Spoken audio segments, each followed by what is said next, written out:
Hi everybody out there, I hope you can hear me. My name is Jesse Bastian. This will be another PCS Adventures webinar.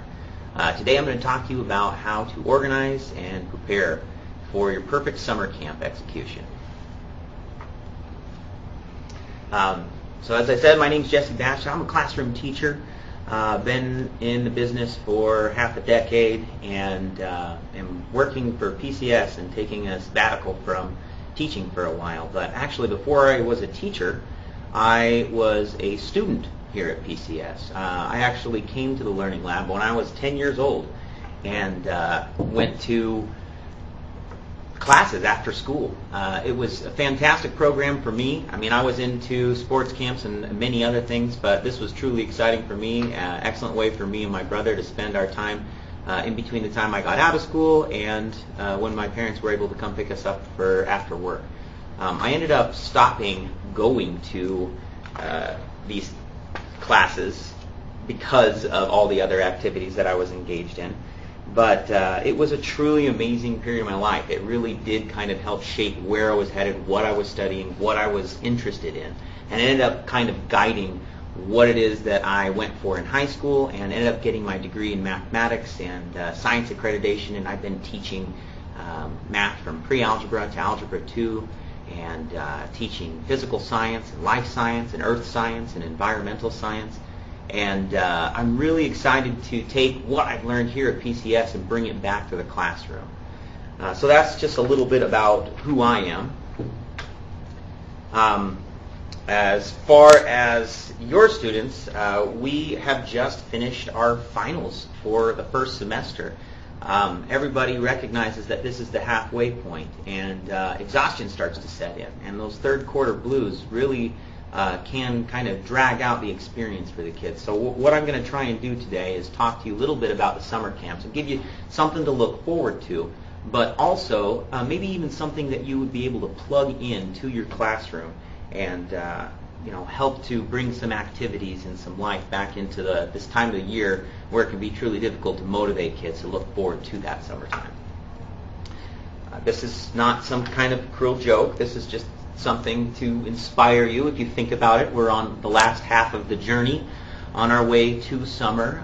Summer conjures up all sorts of wonderful memories. For me, this is what I think of when I think of summertime, just absolute freedom to do whatever I want to do, play all day long, and the nights last longer. And I'm sure that many of you, that this is exactly what you think of when you think of summertime. But unfortunately, when kids today think about summertime, more than likely this is what they're fantasizing about. And albeit it looks very relaxing, it doesn't necessarily look very stimulating. This is why we want to give students and especially parents something else to look forward to, like a PCS summer camp. So for those of you who are interested enough to stick around to the end of the webinar, hear what I have to say.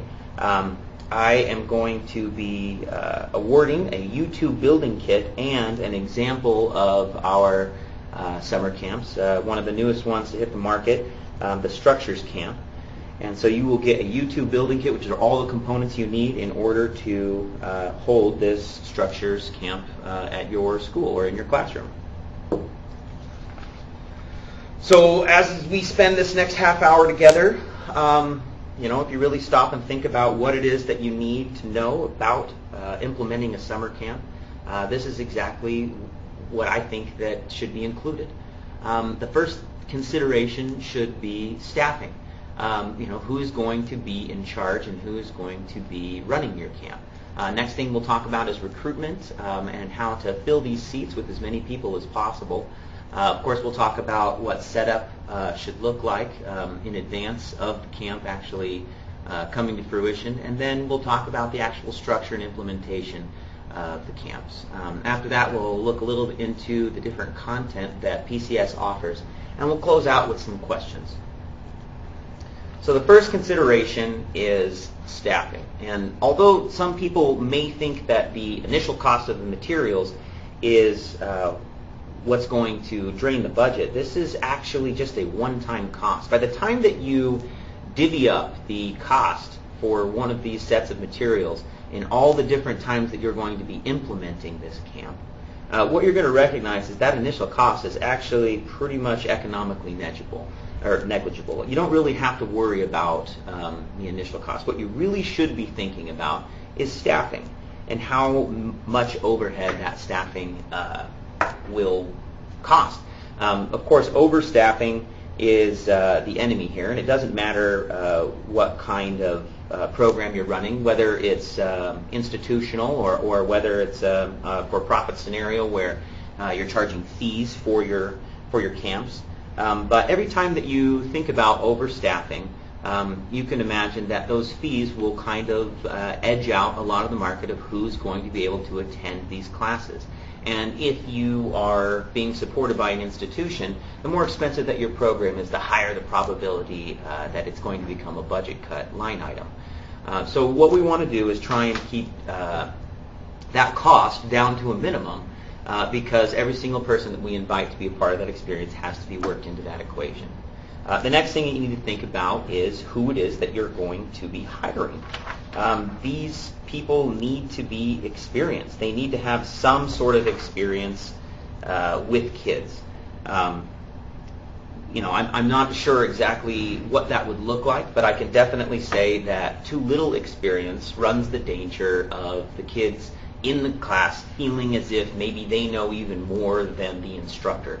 And we're going to want to shy away from that. They should look at their instructor as somebody who's knowledgeable, somebody that they can gain something from, and somebody that they should be respectful. Of course, too much experience, candidates that have a lot of experience tend to cost a lot more, demand a lot more for compensation. So keep that in mind while you're picking. Really don't want to say that the older folks shouldn't be a part of this experience. They might have a lot to offer. But what you're looking for is somebody who is young and is exciting, and somebody who can make it fun for the kids. And that's truly what it is that we're looking for, is somebody who's going to play alongside the kids and kind of break down those structural walls of who's the teacher and who's the student, and rather just look at it as an experience. Another really key point or major part of what you want to be looking at, remember, experience isn't the only thing that you should be concerned about. You should be concerned about imagination. Who is the type of teacher that's going to sponsor this imagination in kids?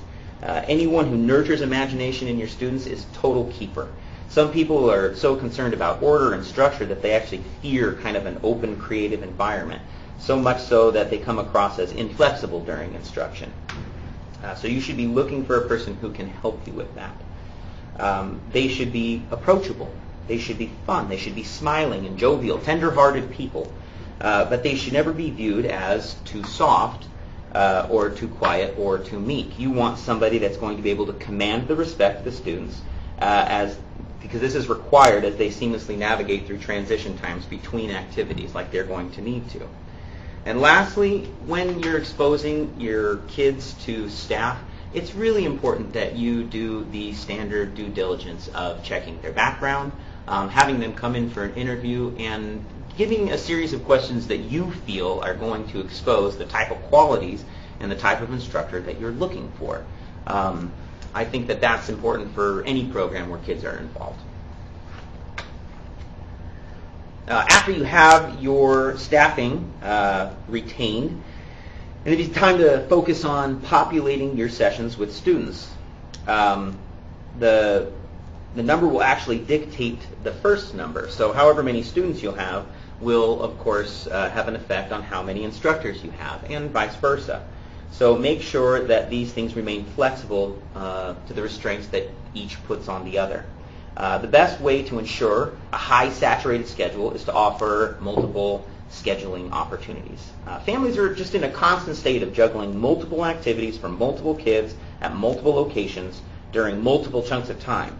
So it's important to create a matrix of possible times to choose from and decide on a way to have real-time information concerning available space so that parents can make this activity fit into their own matrices. Do yourself a favor and hold tight to your enrollment caps, because there are going to be times that are more popular and sometimes that are less popular. But if you make the mistake of packing a number of people into a popular time, then what you'll end up doing is ruining the experience during that time. It's actually the less populated, unpopular times that tend to be where kids are going to feel the most served. So when it's possible, give consideration to demographics. Although a variety and a diversity of peers with different skill sets and content knowledge can be actually really hugely beneficial to an overall experience of the students, it can also create a serious differentiation hurdle to the instructors. So when possible, try your hardest to group kids with this in mind, age and maturity level being at the top of this deciding criteria. This may also help you towards the end of your recruiting practices. It'll kind of give you a more informed, pointed goal of what kind of candidates you'd like to see in your class, if one is light and one is heavy. Remember that parents are the ones that are going to be paying for, or signing up at least, the kids for the classes. So whatever kind of tactics you're planning on using to recruit, make sure that they're going to appeal to parents, while simultaneously balance that with the mindset that unless these students express an intense interest in the experience, it won't matter how much the parents want them to attend.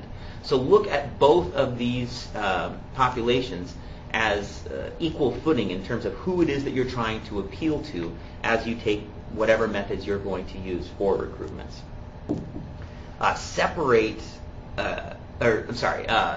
Always make sure that you are going to collect any and all data, contact data that is, because you absolutely have no idea when you're going to need to contact someone. It wouldn't matter if they can or if they can't, how interested they are or aren't, whether they can do this session or the next one.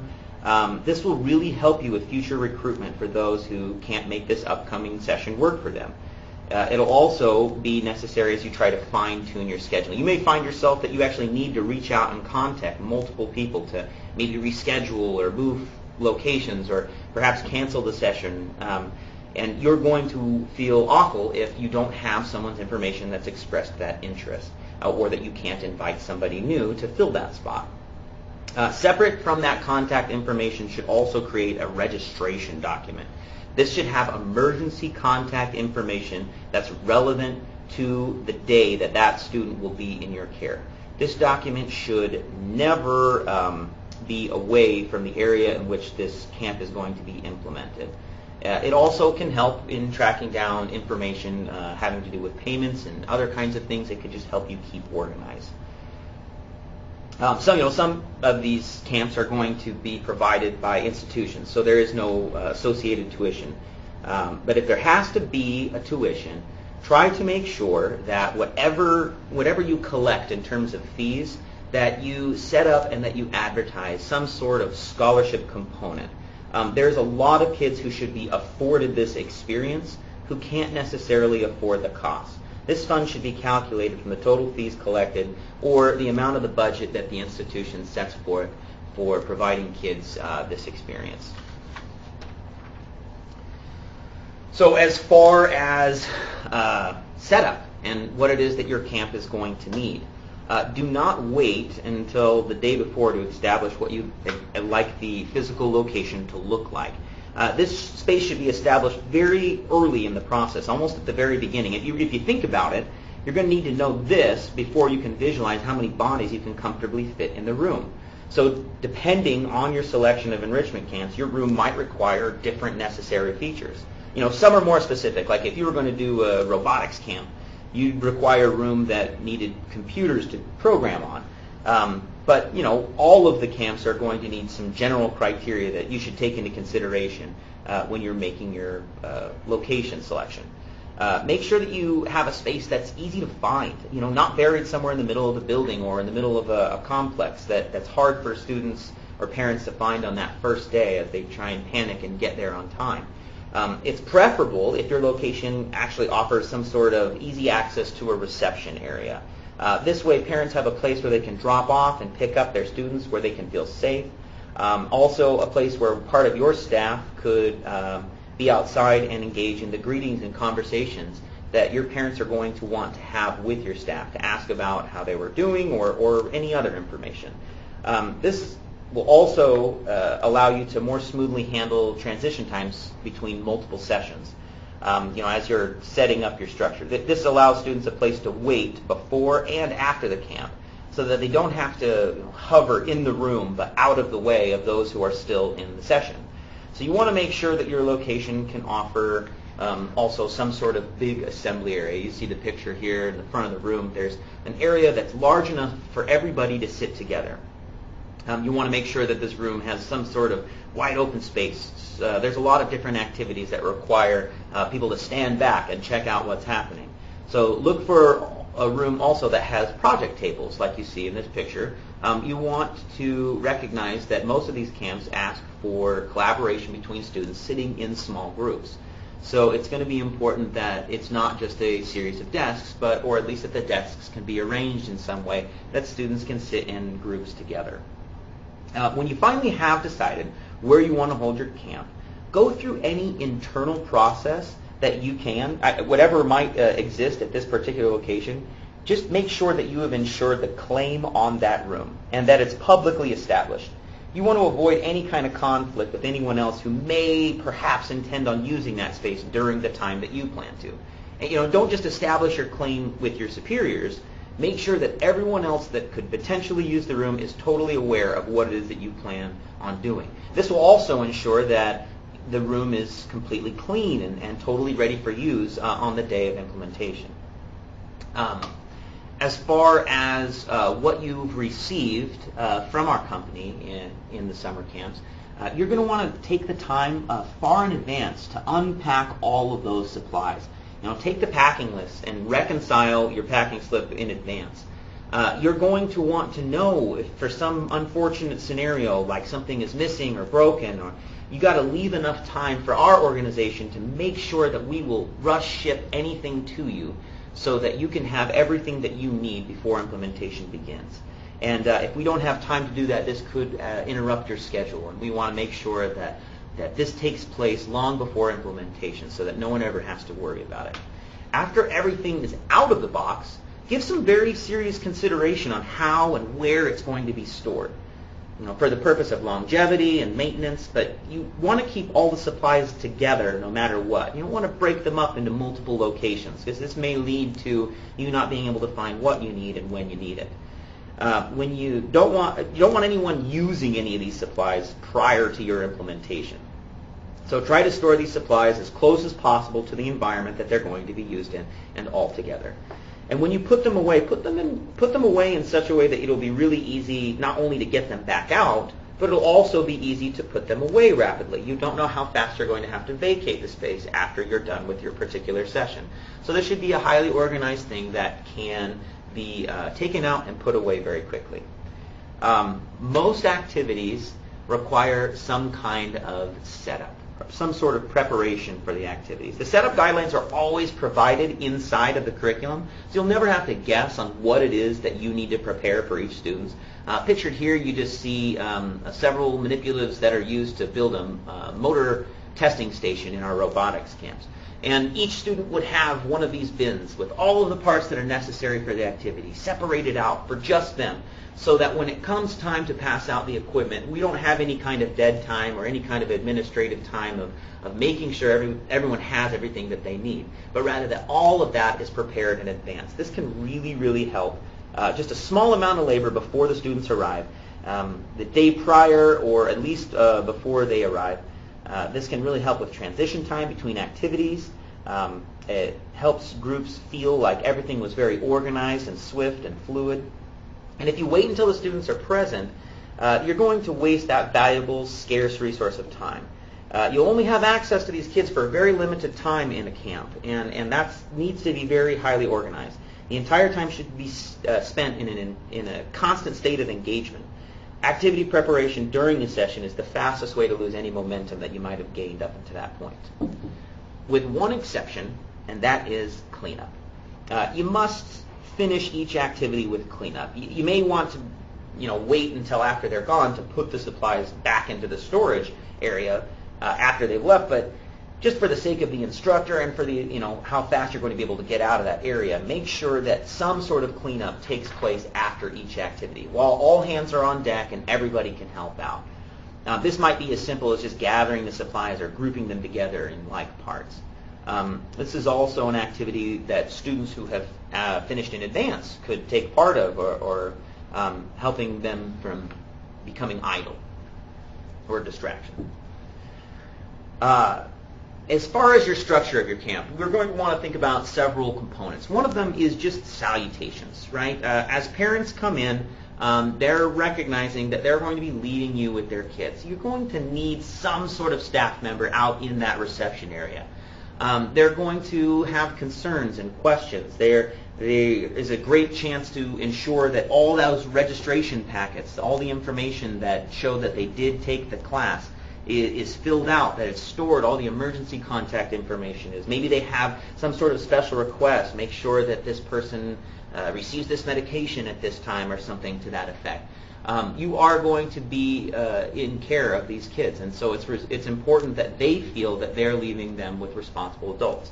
And don't just say hi to the parents. I mean, the students are really who you're going to be working with. They need to be greeted. They need to be the focus of that greet. Start with shaking their hand and introducing yourself. They might be really, really nervous on that first day. Try to make them feel welcome and comfortable. Introduce them to other people that have already come in. When students start arriving, there should always be at least one instructor who is in the room with the students, keeping them in a group, talking to them, just making conversation before the session begins. This is going to help them feel comfortable with that instructor and the new environment and the new people that they're going to see. So in all of the students, if all of them are new to you, make sure that you have name tags. This is a great way to call students out by name. Bring extras for additional sessions if you're still having trouble in the second session or third session. Nothing can make a student feel worse than if the instructor can't remember their name. And it also helps for students to remember each other's name. Before the session truly gets underway, take the time to engage everyone in those introductions. They've taken place separately from each other, and now that everybody is sitting at the same table and you're just about to get going, take the time to have everybody introduce themselves. If they're not ready to talk, don't force it, but push everyone to try and maybe say more than what just their name is. Have them talk about maybe their age or their grade or what school they go to or what they have in common with other people. If someone said something interesting, perhaps like a hobby or a trip that they've just recently been on. You don't want to take up too much time, but you want to make sure that everyone feels like they're important, that they're introducing themselves to people that they could be forming friendships with. Moving on to the schedule. All camps come with a very detailed breakdown, or at least a baseline, of the time costs associated with each activity. These times are excellent guidelines to follow. However, the instructor should remain flexible with them. Some things are going to take far less time than what you've scheduled. And other activities that you might have assumed you would sail through, the students become so involved in, and you simply have to let them keep going because of how much fun they're having. It's important to get through the entire content, but not nearly as important as the entire group having a great time. So don't let time restraints dictate enjoyment. The curriculum has been written with this in mind, but it's a good thing for you to imagine as well as you try to plan out your proposed schedule. There are certain activities that require students to remain sedentary for a period of time. If that's the case, try not to put these activities right next to each other. Try to fit some sort of physically active activity happening in between two activities where you might not necessarily feel active. This is an important way to just keep the blood moving and keep everybody interested. Another really important consideration, I think that sometimes gets left out when planning, is bathroom breaks. Some students may prefer just to work straight through this time, but some students are also too polite to ask for one. So take the time to mention this inside of your activities. They'll appreciate not having to ask you. And rest assured that when they come back from these breaks, it might cost a little bit of time, but they're going to come back with a renewed excitement afterwards. Another consideration that can get ignored during planning is transition time. That should be worked into your schedule. If you don't have transition time planned in, then what you're going to find is you're short on time. These considerations might be a moot point if your structure plan is to do the activity on separate sessions. But if you're planning on doing it all at one time, it's really important to work these into the schedule. And I don't know, that I necessarily even mentioned that. These camps have a really fabulous feature. Each one of the camps is broken down into a series of standalone activities. Now, they all build on and relate to each other, but they don't necessarily require that each one took place directly the hour before or after. This allows instructors to fit these camps into a structure that they would like to see. Whether that means spending 2 days for 6 hours each of those days, or perhaps spread out over 12 days for just an hour. So keep this in mind and design it, customize it for exactly what fits your space and your population and your resources. Regardless of what plan you might be using, use your plan schedule as a way to keep your pacing relevant. There's absolutely no reason to rush, but most importantly, there should never be a moment of dead time. Always something for them to focus on. Always something for them to remain engaged in. And however you decide that you're going to divvy up this time, make sure that every single session always ends with some sort of extravaganza, something at the end. Save the dessert for the end of that particular session. You want students walking out of the room in anticipation of what they're going to get to do when they come back into the room. So this activity is also most likely to be the one that they're going to choose to share with their parents when they ask them that inevitable question at the end of the day, so what'd you do in camp today? So keep that in mind when you're trying to decide what your structure is going to look like. Of course, when you're implementing any kind of classroom setting, it's really important that you have a set of rules. And every instructor is going to have their own set of rules. It's important, no matter what those rules are, to lay those regulations down at the beginning of the process, working with the students. You don't want to inform them that this is one of your rules and that they have just broken it in the middle of the session. This can create some sort of disdain and affect your relationship. Some basic rules, just, you might want to mention is just be kind, right? Be respectful, be positive, try your best. Now, these are kind of abstract things to say, and everyone knows what it means in their own way, but have them maybe repeat back to you what that means to them. What does it mean to be kind or respectful or positive with others? These kids did just spend all day, every day, all year long in a formal learning environment. They did not sign up to be at school for longer than they already have to be. The environment that you should be trying to create at all times should in no way resemble the compulsory nature of their daily school lives. When you find yourself, sounding or feeling teachery, take a look around the room, take stock and make sure that you're actually engaging with them in conversation. Informal learning environments should feel like you are answering their questions or their interests, not like you are telling them something that they should know. Learning is completely disguised masterfully into this content. It's going to happen simply through just completion of the activities. But wherever you can, try to inject reflection or higher level questioning into the process. Not at the expense of their interest or enthusiasm, but just as a way to saturate that learning and that experience and making them think about what it is that they're learning. Any sort of attempt towards metacognition is a good one. In a camp or an after-school environment, students are coming from a lot of different backgrounds and ability levels. So you can't assume that any knowledge, should be expected. Provide them with the knowledge that they're going to need to complete the activity and be prepared to expand or explore any inquiries that they reverberate back to you. If they're telling you something, or if you're telling them something that they already know, they're going to stop you. They're not going to be shy about it. But if you neglect to tell them something that they could benefit from, they're far less likely to inform you how little that they know about it. Be sure that all students are understanding and following the instructions. It's so important to have these instructions be as explicit as possible. One way to check for understanding is just to ask the student to repeat the directions or what was discussed. When students have a loose interpretation of what the instructions are, these are the times that you're going to most likely find that they're going to behave unfavorably. Demonstrate the activity as much as possible, and if you can, try to choose a student to help model this activity. And talk about doing it right or doing it wrong, teaching the difference between destructive and constructive criticism whenever it's appropriate to talk about.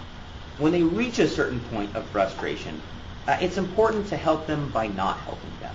It's truly unfortunate, but in the current world of our high-stakes testing and results-based evaluations, we've somehow communicated to our students that failure is this bad thing. But failure should be the most engaging activity of all. I mean, failure is not where you stop trying. It's where you should double down and start again, using what you've just learned. A failure doesn't become a mistake unless you leave it that way by letting someone else succeed for you. So take the time to use the inquiry method. There are so many ways to make observations about what is happening right then.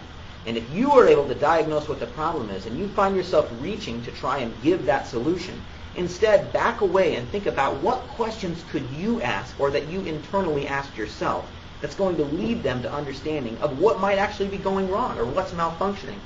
There's far less of a sense of accomplishment if you hold their hand through challenges. The challenges are designed to be difficult, but not a single one of them is impossible. So help them help themselves, and really only participate if they're, sometimes they get to that point of just giving up, and they're in danger of losing self-esteem. Never let this occur. And it's a tough temperature to try and take, but be aware of it, and make sure that you make critical decisions of, can I help this person help themselves, or are they at that point where this is no longer going to be fun for the rest of the time they're here? Another thing to think about is just proximity. Proximity is a super powerful tool. Just the mere act of placing yourself in a physical position that alerts a student that you are consumed with interest in what they're doing. It can bring a student's engagement in the activity to a record high. Ask them about each aspect that you observe and what they're doing. Ask them about why they made this choice or that one. Ask them, what's their major concern in continuing in this direction? What kinds of things are they thinking are going to be becoming problems up in the future? What are they going to need in order to complete this task? Let them know that you want to be a part of their experience and that you're proud of how far that they've already come. Proximity is also, just a great way to curb any underlying tendencies of students to act out in a way that might distract from the experience of others. As far as power, freedom, fun, and belonging, these are the things that will empower kids. You got to let them drive as much as possible. This should be their camp. This is something that they are doing. The learning that they are responsible. When they feel like they're in control of their own learning, they're always at their best. You have no way of impressing upon them what you find to be fun, and therefore that's what they should find fun as well. This is a decision that they're always going to be making for themselves in each activity. So the more of the experience that they can truly own, the easier your job will be and the more fun that they are going to have. Let them pick their own groups when it's appropriate, with the exception of ensuring that no one ever feels excluded. And let them have opportunities to be the one modeling the activities. Encourage them always to stop and share their accomplishments out loud. Maybe even try to get them to reward others with praise by asking them, who right now do you think is doing really great work? Who's out in front? Who's really doing a good job? Let them compliment each other and set them up for scenarios where that will take place. The type of relationship that's going to be happening in this environment is going to be awesome. When people, teachers or students alike, when people are having this much fun together, they're much more likely to kind of drop those preconceived notions of, who's in charge and who needs to be listening to who. If all your instructors are successful, the students will begin to see them as peers in that experience and enjoy their personalities as much as they do with everybody else in the room. Don't forget that the instructor sets the tone. So it's important that they're the ones who are the most fun. They're smiling the most. Perhaps maybe play some music, dance around, get excited, be kind of foolish and funny and nice. Participate and involve yourself in the activities. These are the kinds of things that kids are going to remember. And don't ever let time is up be a surprise.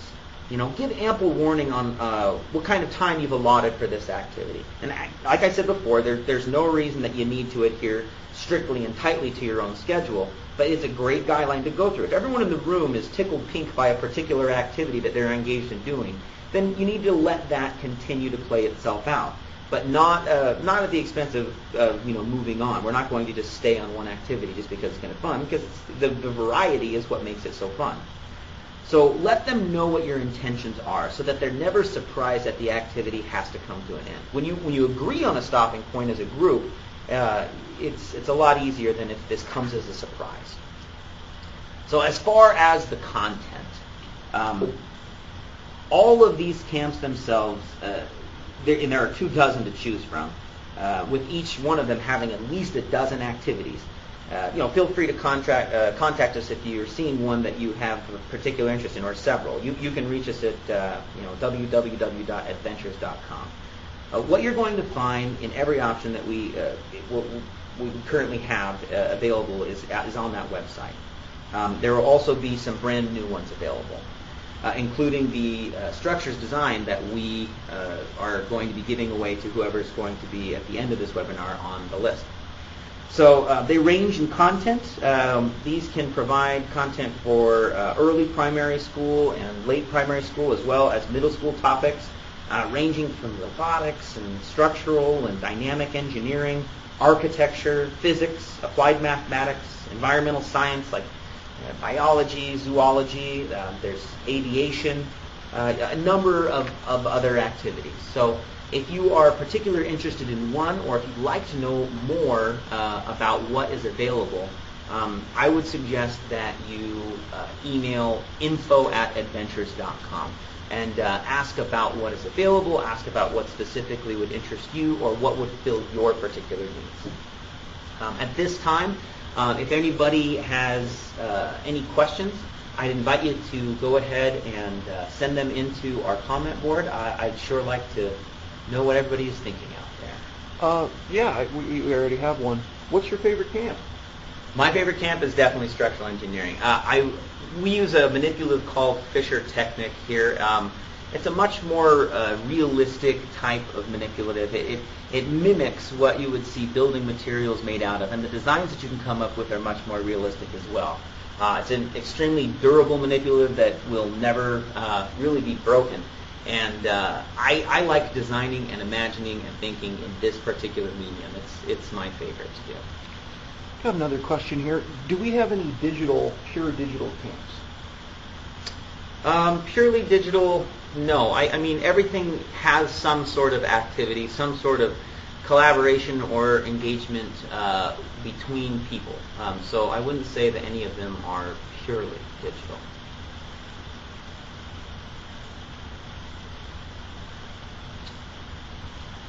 Is that good? Yeah, all right. If anyone else has any questions, forever hold your peace.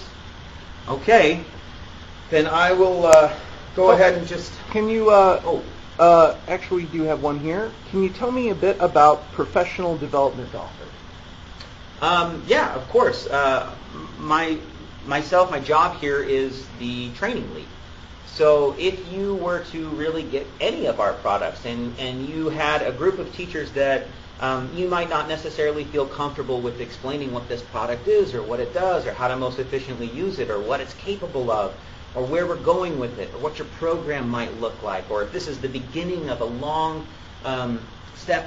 series of steps that you're planning on making towards creating a STEM environment at your school or a program that kids can get excited about. This is exactly what feature I take care of here at PCS. So I myself would come to your school and provide some sort of professional development, helping you, kind of guide you in that process, answering any questions that anyone on your staff might have about how to implement this, how this relates maybe to their subject. Maybe they're not quite sold on it, and as an administrator, you want somebody who can speak a little more poignantly towards exactly what the goals are. And help answer difficult questions in real time. That's exactly what I can provide. So there is professional development available. And again, you can contact me if you're interested in that at jesse@adventures.com. And I can help you with any other particular questions you might have there. Looks like Charlotte asked another question. What platform can you offer? What platform? Is this related to what operating system or? I'm not entirely sure. If you could ask a little bit more detail, Charlotte, we're face-to-face. In other words, for training. Oh, yeah. So face-to-face is one option. We could try setting up maybe a private webinar, something where it was just me and a group of people, or maybe I do webinars even between me and just one other person. There's some people around the nation that are trying to be the very first director of a particular STEM program. They have funding, they need ideas, they're not sure what to do, they're shopping for what's out there. I can help in a number of different ways. So the type of platforms, I think that's what the question is that, and keep your eyes peeled as we come out with new products. It's my goal to try and make training videos associated with those. So that's also something that's going to be available. Are we going to make the PowerPoint that we showed today available online for participants? Well, of course, I think that we're making a recording of it right now. This will be available on YouTube. I think we'll post it to our channel. Feel free to shop around for it. Is there a particular way that they can get to it? Yeah, they're free to access it through YouTube. It'll be also listed on the same page that they registered for the webinar. Oh, excellent. Is there something, if they just go to YouTube, search words that they should try to look for? How to run the perfect summer camp, right? How to run the perfect summer camp. Okay. That should, you should be able to see every slide and hear everything. If you need anything else on that respect, please just contact me directly. I can pass on any information. Okay, so it looks like we might be out of questions. Oh, real quick, what's our channel name, which I can actually answer? Go ahead, yeah. PCS Adventures. PCS Adventures, that's our channel name. So peek that, and you'll find a lot of other activities that we've been up to, including some fun robotics. Okay. Well, if you need to find us, we live in the great state of Idaho in Boise. You can contact us at www.adventures.com. If you need information, about something in particular, maybe you've already had your eye on us for a while, maybe there's a product that you're interested in, then feel free to contact info@adventures.com. One of our associates will be able to get back to you and be able to answer specific product-related questions. And if you need to get a hold of me, then you can contact me at jesse@adventures.com, or you can call our 1-800 number. My extension is 120. I can answer any specific question that you might have. So I think that wraps it up. And then, as we promised, I'm going to be sending a YouTube building kit and one of my favorite, the Structures Camp, to a lucky winner who is still on the attendance list. JP, will you let us know who our winner is today? I'm going to give you a drum roll. Drum roll, please. Looks like today's winner is Tammy McGriff. Tammy McGriff, come on down, or at least send me an email so that I can make sure that I can congratulate you. I want to thank you guys all so much for listening. Feel free to contact us if you have any other questions at all, and keep your ears to the ground for the next PCS webinar.